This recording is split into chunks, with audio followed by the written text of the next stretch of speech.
رسول خدا فرماتے ہیں کہ لوگوں کو قصر سے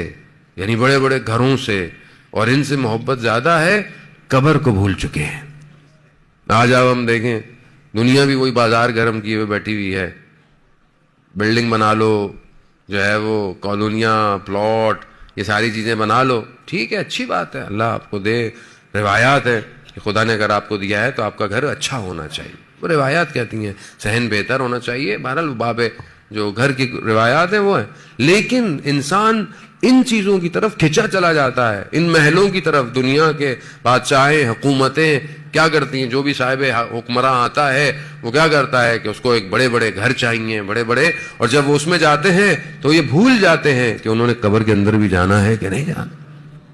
بہلول دانا سے جب خلیفہ نے پوچھا کہ قیامت میں حساب کتاب کیسے ہوگا تو کہا کل قبرستان آ جانا۔ تو جب وہ قبرستان آیا تو وہاں پر اس نے ایک گرم جو ہے وہ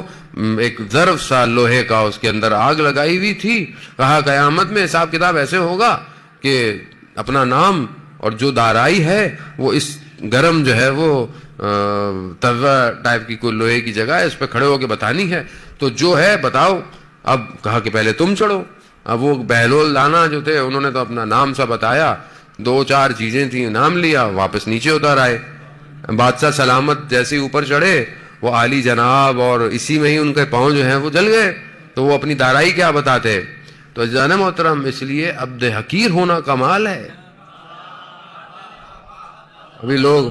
ہمارے ناموں کے آگے بھی علامہ اور پتہ نہیں کیا کیا لگا دیتے ہیں، قیامت میں اگر حساب ہو گیا تو ہم تو ابھی بھی کہتے ہیں خدا ہم نے نہیں کہا تھا انہیں، یہ پوسٹر میں جو ہمارے نام لگاتے ہیں واللہ ہم اس کے قابل نہیں ہیں، ہم بہرحال ایک طالب علم سے ہیں، تو خدا حساب طالب علم بن کے بھی نہ لینا، حساب اگر لینا ہے تو اپنے فضل و کرم سے لینا پروردگار۔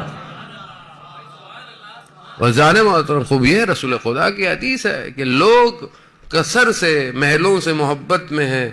اور قبروں کو بھول چکے ہیں۔ پھر رسول خدا ارشاد فرماتے ہیں کہ لوگ اپنے نفس سے محبت میں ہیں اور اپنے رب کو بھول چکے ہیں۔ اور آپ کے سامنے ہے انسان اپنی نفسانی خواہشات کا غلام ہوا، انسان جو ہے وہ بعض اوقات زبان کی ایک لذت کی خاطر گناہ کر بیٹھتا ہے، انسان اپنی ایک نگاہ کی خاطر خدا کو بھول جاتا ہے، یہ نفسانی خواہشات ہیں۔ انسان کو بعض اوقات غیبت کرنے میں، برائی کرنے میں، تہمت لگانے میں لذت ملتی ہے، انسان اسی کے چکر کے اندر اپنے پروردگار کو بھول گیا ہے۔ مالک یوم الدین ہے، ان اللہ علی کل شیء قدیر ہے، سب کچھ اسی کے اختیار میں ہے، اس کی بارگاہ سے کون بھاگ کے، لا یمکن الفرار من حکومتک، پروردگار تیری حکومت سے فرار ممکن نہیں ہے۔